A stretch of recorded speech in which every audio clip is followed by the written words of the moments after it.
When I first spoke to Hanaa El-Tigani, I was struck by how easily her life could have followed a very different path. Instead of revolution, there could have been routine. Instead of activism, silence. She didn't grow up in political turmoil. She grew up in safety and stability in Oman. But when I asked her about the moment that changed everything, she took me back to 2015, the year she made a choice that would alter the course of her life. She went back to Sudan. 3 years later, the country erupted, and Hanaa became part of a generation of Sudanese youth who organized, documented, and believed they were shaping what came next. But when reality disrupted those hopes, they didn't retreat, they reconfigured. And although Hanaa is not in Sudan today, her work didn't stop when she left. I'm Hanaa El-Tigani. I'm the Assistant Secretary General and Head of Programs of the Youth Citizens Observers Network, also known as YCON. Hanaa is a Sudanese youth activist and researcher.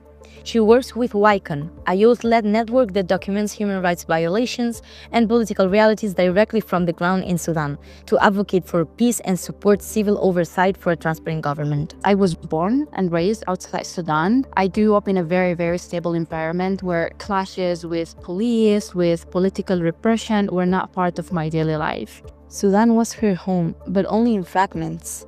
In 2015, my family insisted that I should reconnect with my country beyond school holidays and beyond family stories. That same year, she enrolled at the University of Khartoum, a decision that would quietly reshape everything that came after. I studied in University of Khartoum in business administration, something very far from what I do today. But I can say that studying business administration didn't necessarily prepare me for activism, but University of Khartoum definitely did. Historically, University of Khartoum is known to be a political space. Its students have always been historically at the center of almost every Sudanese transformation. By 2018, Hanaa was stepping into that legacy. The turning point for me and for many Sudanese youth was 2018, which is when the revolution started in Sudan. The revolution wasn't political, it was something deeply personal for all of us.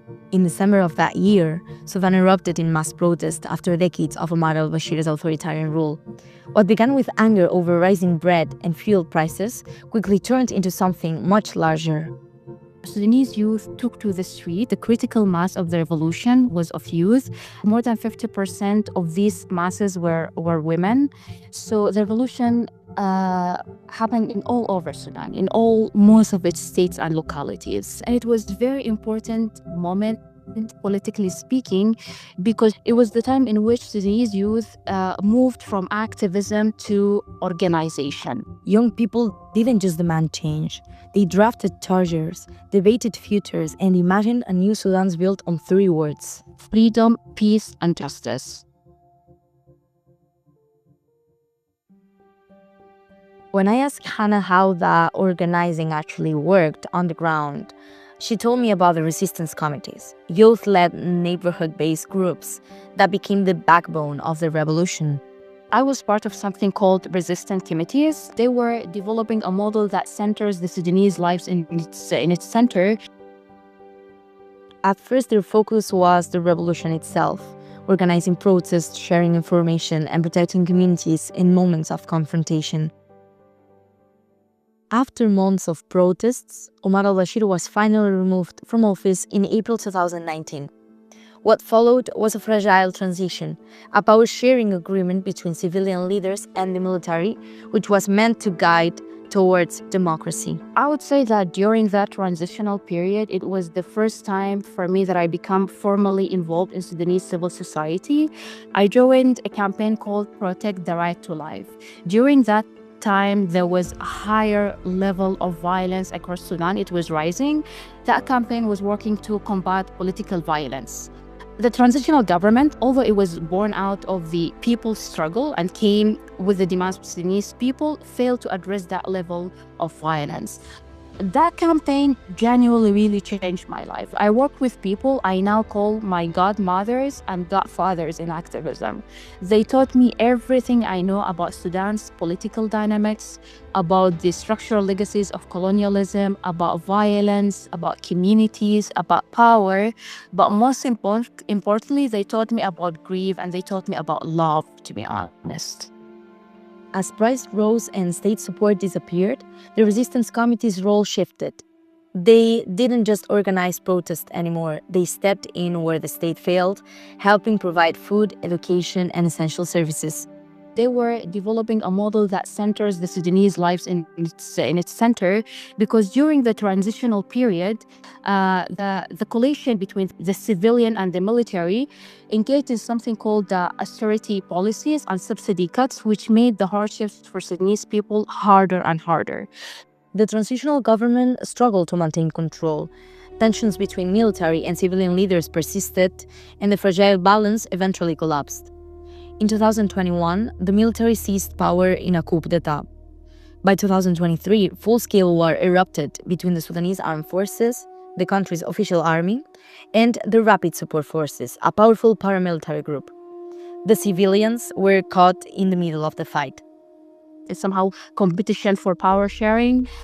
That experience changed Hanaa's path entirely. From business studies, she went on to do her master's in Qatar in conflict and humanitarian work, eventually leading her to join YCON, a youth-led network documenting Sudan's reality from the ground up. YCON's main mandate is civil observation, which means we document what we see with our own eyes, what we observe. Civil observation means first-hand reporting, not from press releases, but from lived reality. And we're working on observing and documenting the violations between both of the warring parties, which are SAF and RSF. And we report on the political implications of the war, the social conditions, the economic implications, the movement of internal displaced person, and also the human rights violations. Then we engage in advocacy and tailoring recommendation based on these first-hand primary data collected from the ground. So young people are not the victim of this state of instability. They are the ones who are mapping it. They are the ones who are warning communities, and they are the ones who are also helping managing risks. During my conversation with Hanaa, she explained that being a youth activist in Sudan today is incredibly dangerous, no matter who controls the territory. If you have the SAF advancing to an area that was previously controlled by the RSF, you have a term, something called the collaborators, in which they accuse the youth operating, whether in resisting committees or in emergency rooms, that they were collaborating with the RSF. The same happens if the RSF enters an area that was previously controlled by the SAF. They would accuse them of collaborating with the SAF, and then they would execute them. They would kill them, they would arrest them, and different kind of violations that would happen to them. Young people continue to operate under extreme personal risk, whether running emergency rooms, coordinating evacuations, or supporting communities guided by a model that centers the value of human life. As Hanaa spoke about life under constant threat, she remained calm and measured. Her voice never wavered. Yet, the weight of what she was describing was unmistakable. I still have my extended family in Sudan, and as I mentioned, if they manage to escape an area of direct violence, they will have to relocate to an area in which you have to suffer from structural violence, because you don't have access to medical aid. For example, you don't have access to food, you don't have access to clean water. And on top of all of that, you're losing your community. You're losing, those people are losing where they have grown, where they have had families, where their loved ones are buried, where they saw their kids growing up. Displacement isn't just movement, it's loss. It's loss of home, of community, and of identity. It's the hardest for old people. For old people, it's usually really, really hard for them to leave their homes. To them, it's their identity. It's where they knew everything about life. At the end of our talk, Hannah left me with the words of Roya Hassan, a Sudanese feminist, writer, podcaster, and grassroots activist who died as a direct result of the conflict in Sudan.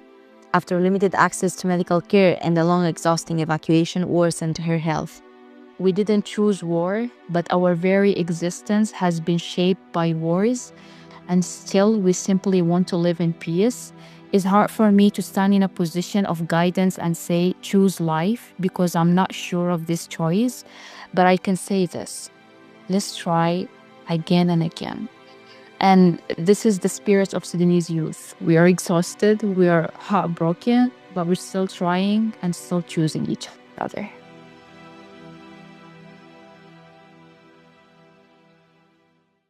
You've been listening to Youth on the Frontlines of the Middle East. I'm Marta Martinez, a master's student at the Middle East Studies program, and this episode was produced by Farah Seimi and brought to you by MESP at the American University in Cairo.